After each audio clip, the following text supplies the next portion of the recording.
Welcome, folks, to another Who's Ghost Stories. This is, I guess, technically season 2. Season 1 saw us just traveling.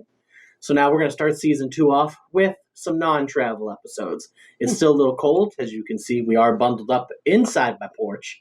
So it is got to be cold outside if it's cold inside. So we're going to be talking about some places we're not going to be visiting just yet, but we got some cool places on the docket. First up, we are looking at Nicky's Pub, which is now McCoy's Barrelhouse. So without further ado, I'll let Sean take it away. Formerly located in downtown Erie, PA, Nicky's Pub was in the former location of the Osborne Hotel. Built in 1887, the hotel was 4 stories and has been home to many different businesses throughout its existence. In the 1920s and 30s, it was rumored to be the site of gambling and prostitution, and that the building was owned by gangsters. Through the many changes at the Osborne Hotel, the most recent was the changes of the first floor into a bar and brewery, which occurred in 2004 when the State Street Tavern and Brewery moved into the location. New owners purchased the place in 2006, and it was rebranded as Nicky's Pub. In the history of the location, there has been one death of natural causes in the basement, as well as the story of a woman that worked there when it was a supermarket who was abducted and murdered while leaving work. It has also been assumed that if there were gangster activities performed here, that the energies of death and violence may have been imprinted here as well. There have been stories of different experiences ranging from sounds, sights, feelings, and smells. There are disembodied voices and the sound of footsteps and knocks. There is a strong smell of sulfur that emanates from one of the stairwells, as well as vibrations on the floor that underfoot feels like something or someone is banging on the floor of the basement. Visually, there has been a sighting of a male apparition in a trench coat and a hat that has been seen floating on the first floor through walls, along with both the back door swinging open and the solid walk-in freezer door slamming itself shut. There have been photographs taken of entities in the walls, all wearing similar hats to the male in the trench coat, as well as EVPs that have been captured. While Nicky's Pub has gone through another name change and is now McCoy's Barrelhouse, it seems the spirits or residual energy are here to stay. So, for anyone that's been there, it's a really cool building, and anyone that knows downtown knows that there's a bunch of tunnels in the basements that connect a lot of the buildings because it was all foundries and stuff. So that was how they'd move from one building to the other easily. And my brother got to go down on those tunnels, and he said they are incredibly creepy as hell. He said you don't want to be down there for long. And so the fact there's stairwells and there's sights and seeings on the stairwells and stuff leads me to believe that this basement is probably also haunted, especially if any other buildings are haunted. And if you're going to be a gangster and you have a basement that leads into an infinite number of buildings, you're probably going to use that as much as you want to. Right. I would. It almost feels like, I won't say this is the heart, but downtown Erie would have been one connected haunted hub. Oh yeah. I'll say, well, considering what anyone knows about local Erie history, we do know that there was a mob presence here in town, and we do know that downtown was fairly big with that. And considering, there were actually speakeasies and things like that, I would not be surprised to know that, downtown has a lot of ghost stories. I mean, there's several that are in that area that, I don't know how many we're going to talk about, but I know that there's a lot of different stories downtown. Because there's Union Station, there's oh god, I'm sure there's some at the Boston store. I haven't heard any, but I'm sure there's some. There's a lot downtown, so I'm not surprised. Well, and it makes sense because downtown is literally right on the lake, and Battle of 1812. This would have been battlegrounds before any of this shady nonsense. And I don't know. I've never been to McCoy's.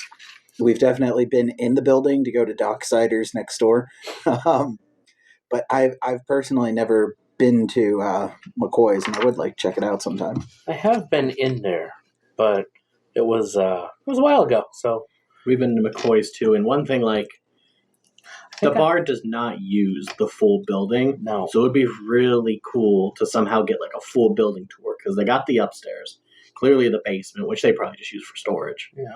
But it would be really cool to see the rest of the building. Oh yeah, because it's 4 stories. Didn't we go to McCoy's like shortly after you were married? Yeah. Okay. That was the last time I was in there. And this trench coat guy with a hat. Yes. And all the things I read too, like that was one of the main apparitions that was seen too. Definitely makes me think of a mobster. Yeah. Makes me think of what's his face from The Godfather. Don Corleone at the end with the orange. I wasn't sure if you were thinking Don or Michael. That sounds like trench coat and that made me think of Don Corleone. Like I could see a mobster getting offed in there. I'd be interested to know what kind of hat. Just right. Well, and that was another thing that I saw too. Like this place has been investigated. Obviously, if there's pictures of apparitions and EVPs, but the one group that did investigate, they took multiple pictures, and literally almost every single picture it featured a man with some kind of hat on. But there were also multiple faces with hats on, so kind of leans towards speakeasy kind of, low brim hat so they can't see your face. Mm-hmm. So I know that we have some of the history here. I wonder, like, a deeper history of this building. I would like to know. I forgot that the Osborne Hotel existed. Right. I want to know, like, a little bit of the history of that, because I feel like that might be part of this as well. Right. And especially, I mean, if it's a hotel, that means it's broken into smaller rooms, which for gangster activity might not be the worst thing. Yeah, I was saying, considering prostitution too, but yeah, as we've already said, a gangster brothel. as it's now McCoy's, like Andrew's right, they don't use nearly. Oh, no. They use maybe a quarter of the building, not even. Like that's pretty much every building downtown too. Like they're all first floor, and then there's like 4 floors that they don't use, and it's interesting. Yeah, the haunted floors. I would say that makes me think more about some of the other downtown locations. Is how many of them have simply cut off the upper floors for that reason. So I wonder. And like, I would really love to get in there and explore, and like all these ghosts with hats. Mm-hmm.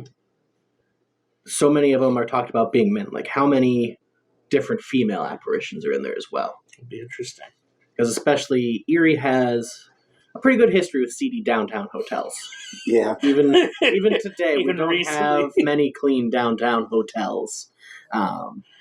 So I can't imagine back then that this would have been like Erie's premier hotel for high-end people or non-gangster and non-illegal activities. Right. Especially with its location that it's at.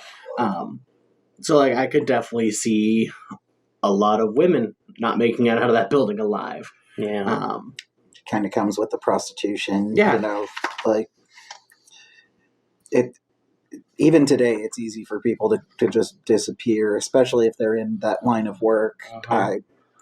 Tunnels that go down to the waterfront, like, people were disappeared. Yeah, like, this is a place that, like, if you were on the mob's bad side, you probably weren't coming out alive.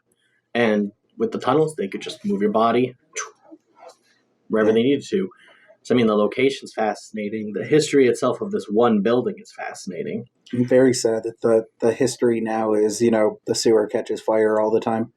Yeah.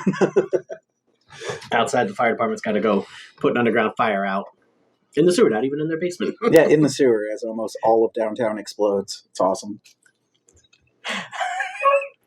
I always forget where we live. Yep. I think if we were going there, I would totally expect our own pictures of these men in hats. Yeah. 100%. So, again, because websites don't like to be printer friendly, I found a really good website, had a lot of info on it, but like it was all black. And the text was white. So on a black and white printer, it was not coming out. But like even they talked about like a specific incident with, I want to say like a janitor or something. He was going to clean up downstairs and the basement stairwell door just slammed shut behind him and it wouldn't open. And like same thing with like bartenders and stuff going to get supplies upstairs, like the doors would slam shut and not open for minutes.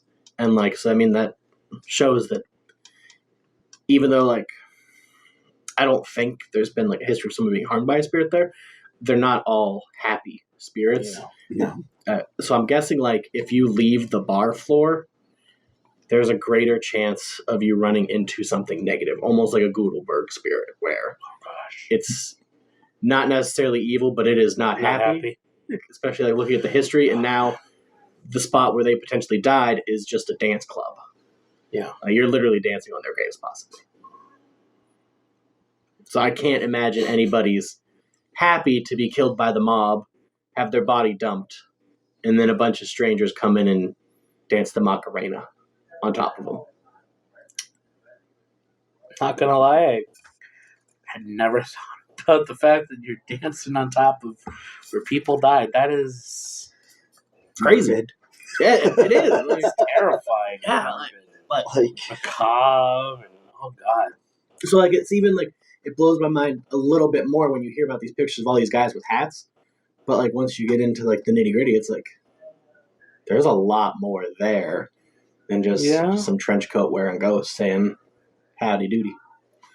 Like I'd be very surprised if any of the spirits there were kind and happy. Maybe like a former worker, right, would be okay. Like well, and like we said, there was a person that passed away in the basement of natural causes. And there was that traumatic story of that woman that was just abducted and murdered, just leaving it when it was the grocery store. Yeah. I mean, like, not a happy history when you dive in. I want to know, what is the natural causes? So, like, I know... When I read it at first, my first thought, even though it wouldn't really be natural, was, CO2 poisoning. Yeah. Like, if they're in that basement for long. Like, but then I was like, that's not really natural, so maybe like a heart attack?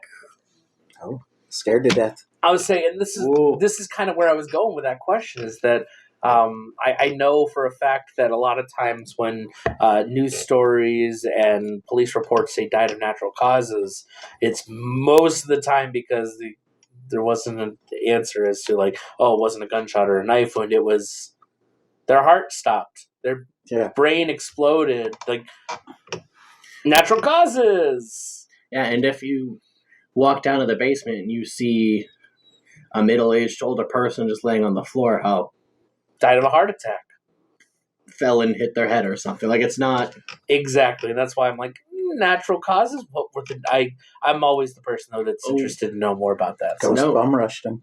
Not especially like in the basement. Like if our theories are correct in that's where they moved their illegal activities to and fro. I would feel like that. Well, prostitution in a hotel. I was gonna say the basement would probably be the most negative. But if you've got prostitution stuff going on in the hotel rooms... Yeah. There's a lot So basically the first floor is the safest place you can be in that Which is why they building. only use it. There's a lot of questions. We may have just cracked the case as to why all downtown buildings have 6 empty floors. Right. There's skyscrapers, but they only use the first floor. So if we were going there... Yeah. What would you expect to happen or occur? If we got a full building tour. Not just got to go in and do the disco on the dance floor. So if we got to do an actual full tour, I think we would probably have the kind of activity that we had at Gutenberg, 100%. I think we would have a lot of orbs, not a lot of happy orbs. No. I don't know that we'd have necessarily anything angry, like negative, angry, right. But I don't know what to expect from it. I definitely Restless. Yeah, I would. I'll be honest. I actually would really like to see, especially some of the upper floors. Right.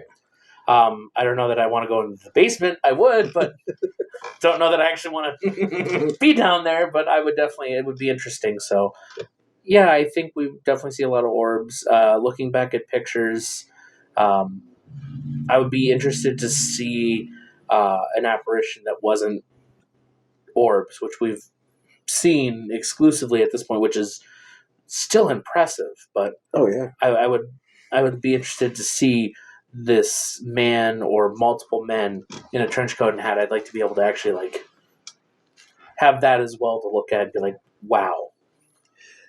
We are definitely orb sensitive. Like, I'm gonna come back. I got a question to ask you, but what would you expect? I feel like the more used floors, like if second floor is used for storage, basement, I honestly believe that on those floors, anything we see is going to be a little more, not necessarily pleasant, but Tame. not right, domesticated. Yeah. Because of all of the interactions with people. I feel like if we go to floors that aren't usually, visited, I feel like we'll find more spirits that just don't want us to be there. Like Gutenberg. Like Gutenberg. So I definitely agree that if we were to visit, we'd probably see orbs, probably hear things, because we definitely heard a bunch of stuff in the trees in Gutenberg. It's creepy the longer we were there. I just feel like mostly the same, but I don't really think that we would find anything that would be like imposing, I guess is the word. See, it's hard to think of because I don't think that there's going to be anything that would try to harm us. Yeah, because I don't know any like killers that died there, right? Because that's not just a lot of angry energy. I agree with both of you. So I keep being drawn back to the apparitions and hats because, like, I feel like every investigation, every research that Sean researched has come back and saying like, oh yeah, we investigated these. I'd be really interested to know if the spirits and hats, if they were only on certain floors. Like you said, if those were only on like the first and second floor. Right. Like those are like almost like the domesticated ones. And also like it takes a lot of energy for a spirit to be able to cross over from their veil into our realm that you can see that much of them. So why are they doing it so constantly? So I would probably lend it to the fact that we are dancing on their graves. Like when you think about bars are high energy. Mm-hmm. Like there are a lot of emotions at bars, whether they're happy, upset, drunk. Like there are a lot of emotions there. And I feel like at least on those first floors, the first floor, basement, second floor, I feel like there is enough energy going on there that's why they're more prevalent. Because I would agree with that. And like it's almost like, because I feel like those are the ones that like everyone sees. Right. Are they almost like the Tim and Dutch there? Like, are they almost like the Guardians? Like, when they start showing up, it's kind of like, all right, it's time for you to go. Or like, you're not welcome, like, in this area. Because, like, I don't know if I've heard any tales of, like, when the bar is open and people are dancing, in the backgrounds of any pictures, like, anyone pops up. Right. Well, and then you think about it, too. Depends how dark the bar is, how many lights they're using. I know that one story about the man in the trench coat, the more extended part of that story is this was down on the bar floor. Yeah. And he was seen passing through a wall, floating across the ground, and then disappearing through another wall. So, I don't know. But obviously that was someone that saw it and probably wasn't while all of these patrons were there. So, right. So like it raises more questions about the history because like we haven't heard of anyone feeling like these hat ghosts were attacking or like doing anything besides just kind of being there.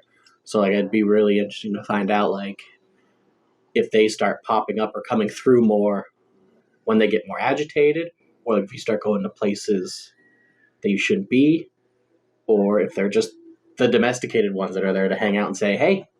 Or are they just residual energy? Mm-hmm. Like, are these people that, were there all the time, just like Tim and Dutch, didn't die there, but they were such regulars that that's their path through there is just imprinted on the place. Yeah, definitely. And, I don't think we'll ever get the answers. No. But this is high on my places If we of do, lists. we'll bring them to you guys. This is high on my plate.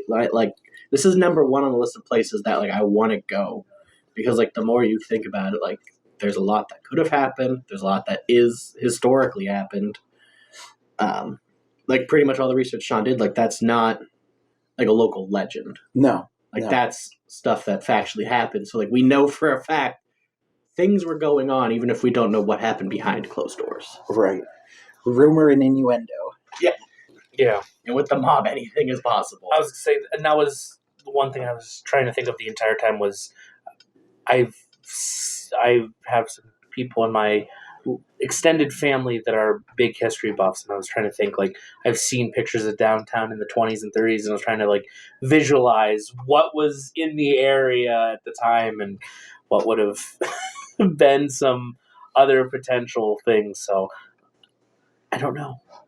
But yeah, definitely factual downtown Erie is very interesting. No, so I might have to send out some messages to this bar owner and the owner of the building to be like, hey, can we take a little walk around? Just make sure you bring your award with you. Yeah. My award for excellence here, not coming as some schmuck. No, but definitely high on my places to visit. But it is a fascinating place. And I never heard of it until I was actually looking up the places for us to visit last time. And with how much is there, I'm surprised it doesn't appear to be a more well-known place. On. Yeah. No, but I think that's going to be it for this episode. Yeah. Come back next time. We're going to explore some more, talk about some more Erie. We do have a couple Buffalo area places that we are excited to talk about. We are the tri-state area. Yes, we got to get more Ohio. Mansfield Hospital. Here we go. Oh. So I'm going to text Joe and ask if Shiva knows any places out by Conneaut. No, but thanks for tuning in. Like and subscribe, comment. If you have any other places you want us to visit, hey, message us. I did see some of your messages that you want us to actually go back to Shaquin's Pond when it's not pouring rain. Good call. So maybe this summer we'll wait till it's been completely hot and dry for a week straight. Yeah. And we'll drive out to Shaquin's Pond to give that place another go around. Maybe even Tamarack Swamp was the other side of it, I think. Oh, yeah, that's right. Yeah. Forgot about the swamp. And if not, you'll see us off-roading again. So that's always fun. Maybe we'll just rent a couple ATVs. I'll take my Jeep. We have a Jeep now. He's a Jeep person, so we're going Jeeping. But yeah. Feel free to reach out with any cool places, any ideas. Please. We're down to explore and talk about anything. Thanks, guys. Thank you. Stay in the light.